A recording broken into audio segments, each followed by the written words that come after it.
অপূর্ব space. একটা জায়গা ফেলে দিলাম, ধন্যবাদ।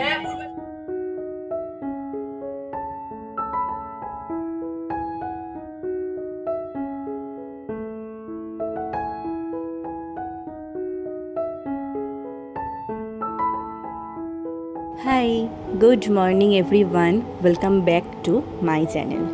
আজকে সকালবেলায় ভেবেছি ব্রেকফাস্টটা একটু অন্য রকমের বানাবো।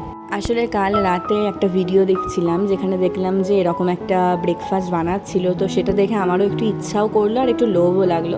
তো ভাবলাম ঠিক আছে, চলো একটা ব্রেকফাস্ট আইডিয়া পাওয়া গেল, বানানো যাক। তো আমি এখন বানাচ্ছি বেশ একটা টক টক করে আলুর তরকারি, আর তার সাথে বানাবো হচ্ছে ধোসা। কিসের ধোসা সেটা তোমাদের পরে দেখাচ্ছি। তো টকটা বানাবো হচ্ছে টমেটোটা দিয়েই, সেই জন্য একটুখানি বেশি করে টমেটো নিয়েছি, মানে প্রায় বড় সাইজের দুটো টমেটো নিয়েছি। এখন এগুলোকে একদম ছোট্ট ছোট্ট করে কেটে নিয়েছি। এবার এটার সাথে একটুখানি কাঁচা লঙ্কা নিলাম ঝালের জন্য, আর নিচ্ছি আদাটাকেও একটু ছোটো ছোটো করে কেটে নেব, নয়তো কি হয় ভালো করে পেস্ট হতে চায় না, আর খাবার সময় আদা যদি মুখে পড়ে না আমার একদম ভালো লাগে না। এই জন্য আমি সবসময় প্রেফার করি যাতে আদাটা বা রসুন যদি কোনো রান্নায় দিই, সেই রসুনটা ভালোভাবে যাতে পেস্ট হয়। তো এই যে রেডি হয়ে গেছে। এবার এই সব কিছুকে দিয়ে একটা সুন্দর মশলা আমি বানিয়ে নেব। আলু দিয়ে তরকারিটা বানাবো, তো সেই জন্য প্রেশারে আলুটাও সেদ্ধ করে নিয়েছি। এবার আলুর খোসাগুলো ছাড়িয়ে নেব। আর সেদ্ধটা আমি কীরকম করেছি বলো তো, মানে প্রায় 90% মতন সেদ্ধ হবে টোটাল, আর বাকিটা একটু হালকা গোটা গোটা থাকবে, মানে একটু শক্ত শক্ত থাকবে। এইভাবেই আলুটাকে সেদ্ধ করতে হবে। আমি ওই প্রায় হাই হিটে 4টে মতন সিটি দিয়েছিলাম। একটু সর্ষের তেল দিলাম, আর দিলাম ফোড়নে 5 ফোড়ন, তাহলে ফ্লেভারটাও ভালো আসবে আর টেক্সচারটাও ভালো আসবে। তারপরে মশলাটা দিয়ে দিলাম, মানে টমেটোর যে পেস্টটা করে রেখেছিলাম সেটা। তারপর রেগুলারে কিছু মশলা যেমন জিরে গুঁড়ো, হলুদ গুঁড়ো, একটু নুন, মিষ্টি, সমস্ত কিছু দিয়ে এবার খুব ভালো করে কিন্তু মশলাটাকে কষাতে হবে, নয়তো কী হবে এই টমেটোর একটা কাঁচা গন্ধ থেকে যাবে। মশলাটা সুন্দর করে কষে গেছে। এবার আমি কি করছি, ওই সেদ্ধ করে রাখা আলুগুলো হাত দিয়ে একটু একটু করে ভেঙে ভেঙে দিয়ে দিচ্ছি, যাতে যেরকম আলুর তরকারিটা আমি বানাতে চাইছি টেক্সচারটা সেরকম হয়। মানে কিছুটা আলু গলে থাকবে আর তার মধ্যে কিছু কিছু আলু এরকম শক্ত শক্ত দেখা যাবে। এটা না মিষ্টির দোকানে অনেক সময় এরকমভাবে বানায়, যেটা খেতে কিন্তু আমাদের খুব ভালো লাগে, তাই না বলো?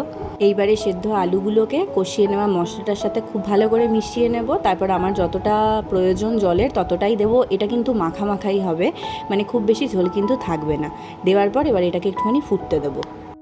এবার এইটার সাথে খাওয়ার জন্য আমি যেটা বানাবো বলছিলাম সেটা হচ্ছে পিওর রাইস ধোসা, মানে চাল দিয়ে অনলি ধোসাটা বানাবো। সেই জন্য চালটাকে আমি কালকে রাতেই ভিজিয়ে রেখেছিলাম, মানে ওভারনাইট সোক করেছি। তো এবারে এটাকে মিক্সিতে দিয়ে খুব ভালো করে পেস্ট করতে হবে। অল্প একটুখানি নুন দেবো, দিয়ে পেস্টটা করব। আর টেক্সচারটা এমনই আনতে হবে যাতে যেরকম ধোসার ব্যাটার হয় তার থেকে কিন্তু এটা একটুখানি পাতলা হবে। কি সুন্দর দেখো পেস্টটা হয়েছে, একদম স্মুথ, আর দেখতেও কি ভালো লাগছে। আর এতটা সাদা বলেই এটা আরও বেশি ভালো লাগছে। তো এইদিকে দেখো আমার তরকারিটা হয়েই গেছে। এটা আর ফোটাবার দরকার নেই। নামানোর আগে জাস্ট আমি একটু কসুরি মেথি ছড়িয়ে ভালো করে কসুরি মেথিটাকে তরকারির সাথে মিশিয়ে তারপর ঢেকে সাইডে রেখে দেবো। এবার চলো ধোসাগুলোকে আস্তে আস্তে করে ভেজে নিই। ফ্রাইং প্যানে একটুখানি ঘি ব্রাশ করে নিচ্ছি, তোমরা অয়েলও ব্রাশ করতে পারো, বাট আমি বাবার জন্য বানাচ্ছি তো বাবার ডায়েটে ঘিটা রাখা জরুরি, সেই জন্য ঘি ব্রাশ করেই করছি। তারপর ওপর দিয়ে একটুখানি ধোসার ব্যাটারটা দিয়ে দিলাম। এই ধোসার বিশেষত্ব কী বলতো, এটা এত ফিনফিনে পাতলা হয় আর একদম ধবধবে সাদা দেখতে হয় যে দেখলেই মনে হয় বানাই আর বানিয়ে খাই।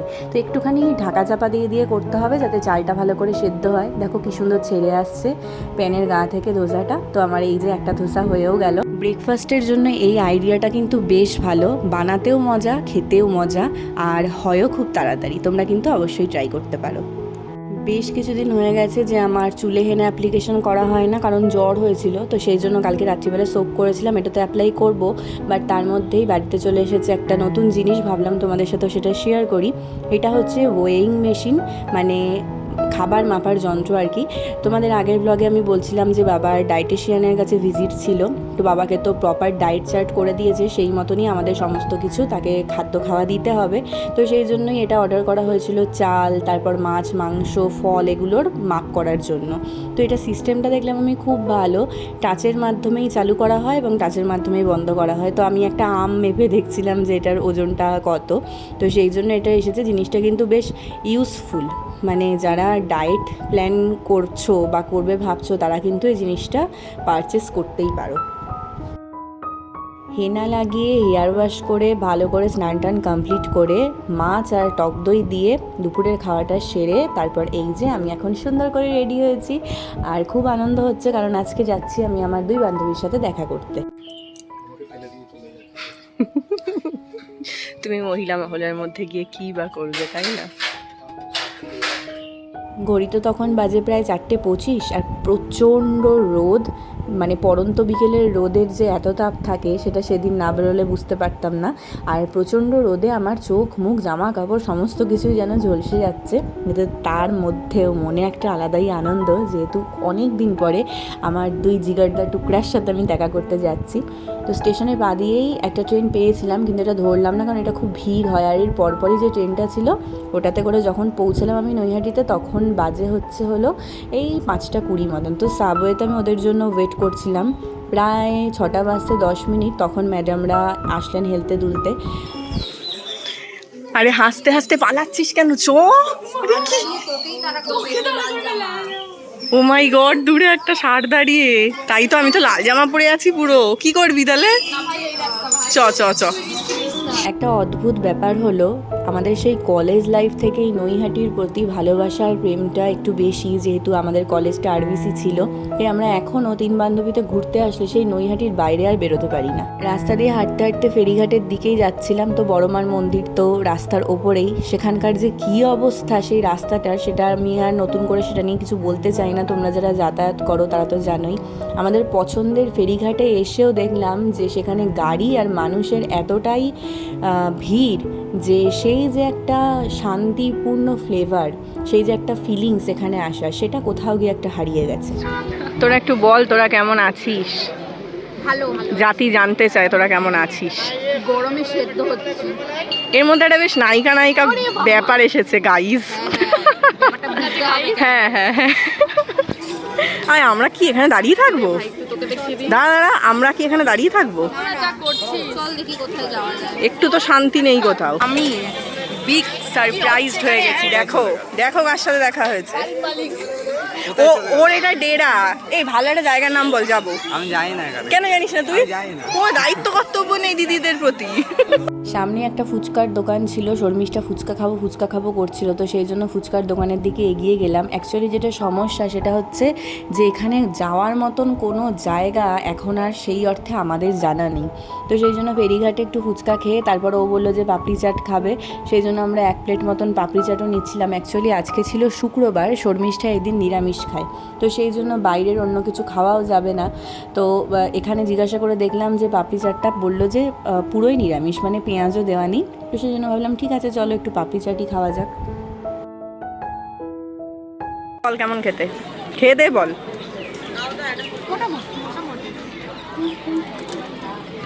আমাকে একটু টেস্ট করে দেখতে হয়। পাপড়ি চাটটা মুখে দিয়েই বুঝলাম যে পুরোপুরিভাবেই ঠকে গেছি। ওরা তবু বললো যে মোটামুটি লাগছে, বাট আমার কাছে এটা একদমই ভালো লাগেনি।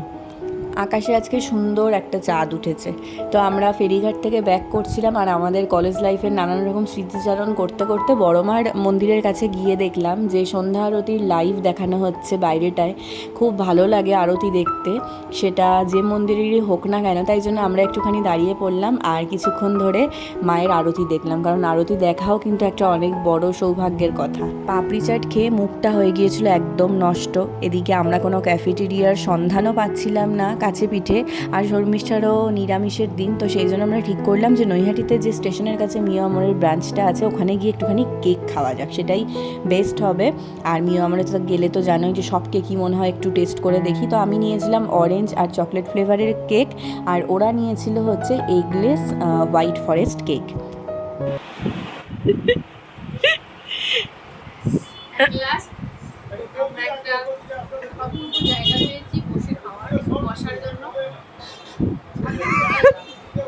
ব্যাকগ্রাউন্ডটা খুব ভালো, বাট একটা ভালো লাগছে, একটা অন্যরকম ভালো লাগছে।